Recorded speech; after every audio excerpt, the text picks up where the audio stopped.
What's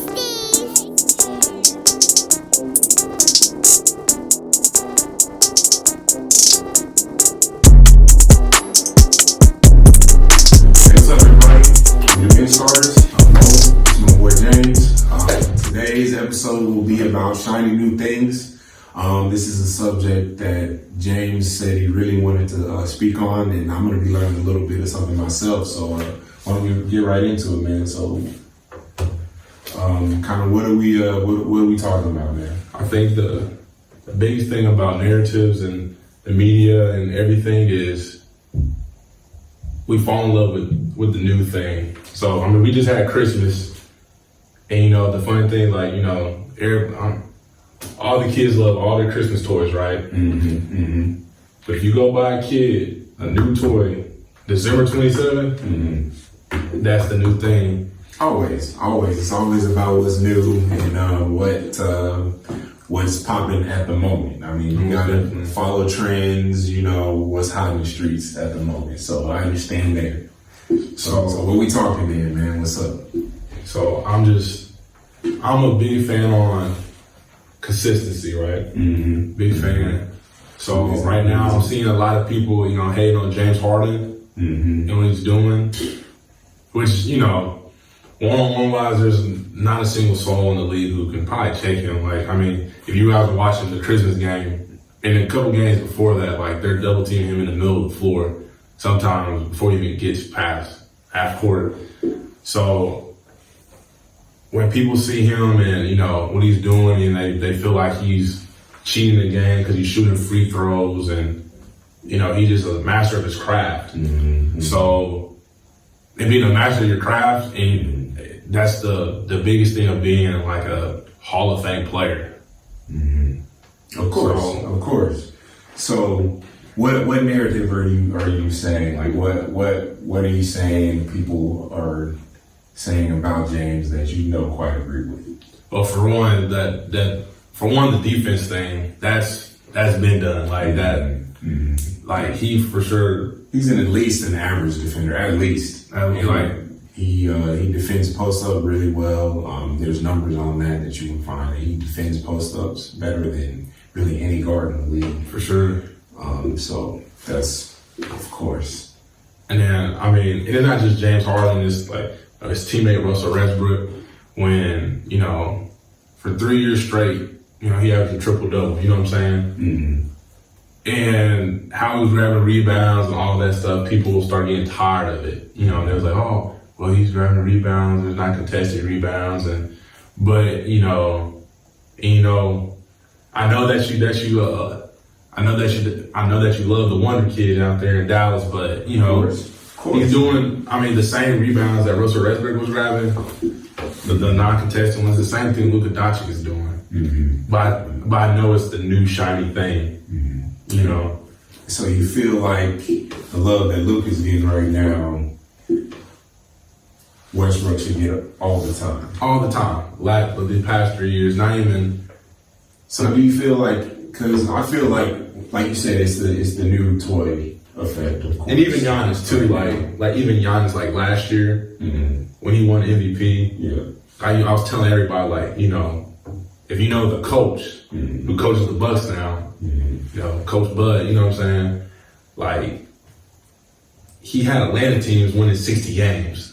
Mm-hmm. So I already knew that team was already going to win 60 plus games. Mm-hmm. But Giannis did not do anything MVP caliber to change it. Now this year, for sure, if he's the MVP this year, I'm living with it. But last year was for sure James Harden should have won back-to-back MVPs. I can't quite agree with that, man. You know how I feel about it. It's just like, if we gonna say that, then not only did Giannis elevate his game and elevate his team, it's how it goes.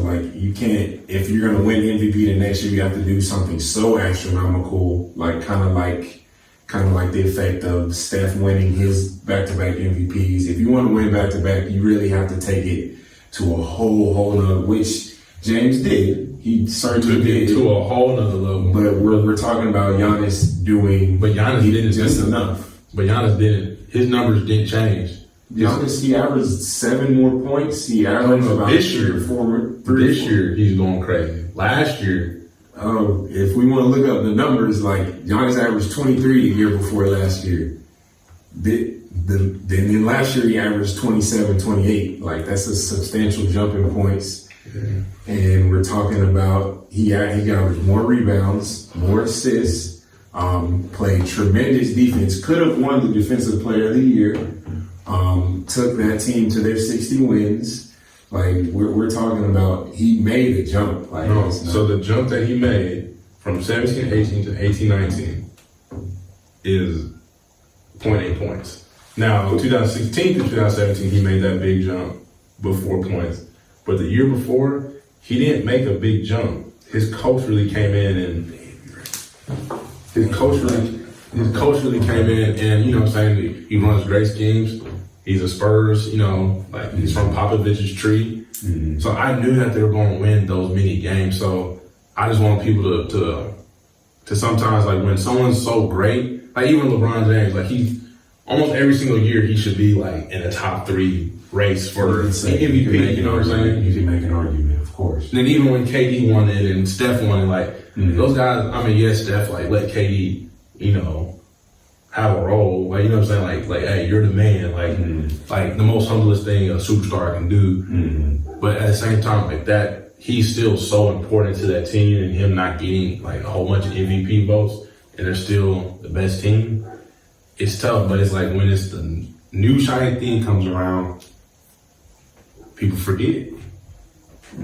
People forget. That's a good argument, because I was wrong about the numbers. I thought it was him making that jump that year, but I still maintain that he should definitely deserve MVP. And it couldn't, either way it went, I wasn't going to be upset, but I felt like I was going to vote for Giannis before I voted for James. And maybe and there's definitely been other years he should have won it, of course. Like, I feel like Russ's year, he probably could have won it. For sure. One of the second year that Steph won it, there was an argument there as well. So, you know, that could be the case, but you are right. The new shiny thing is what people look for, but that's never going to change. It's never going to always going to look at the next thing. Next year, somebody else is going to make a jump, and they're going to be like, "Oh wow, he's this, that, and the third." So, what we just kind of we should bank on is continued excellence in James Harden. Continued excellence and continued improvement. So, and that's just in every player. I don't want, if no one should be getting bored of watching Russell Westbrook play as hard as he does. Yeah, you know, every player has their faults. Their flaws. You know, no, we should never mark down LeBron James who turns 35 next week. It's flaws. So, now being 35 years old, but like the continued excellence, like you're saying, that I think that's a great thing to say, is continued excellence. It's really cool to see, you know, players when they're young and they're getting going. Like what Luka Doncic is doing is really special. Not hating on him at all. But at the same time, like that growth, now I want to see different defense thrown out. Like that, the different defense is thrown at LeBron James, or it's coming too. Coming, you know it is. Oh, it's going to come, and I'm excited to see that new shiny toy, you know, turn into something more. You know what I'm saying? That's more, you know, also on his path of continued excellence. For sure. Well, that was a really good subject. I'm glad you broke that down. You broke it down really well. Appreciate it. That was a really good argument as far as for James, like winning the MVP last year. Even though I felt like Giannis was right, deservedly so won it, I see the argument for James Harden. So appreciate you, man. Let us know your thoughts and comments.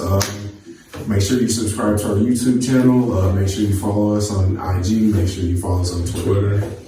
So that was our episode 3.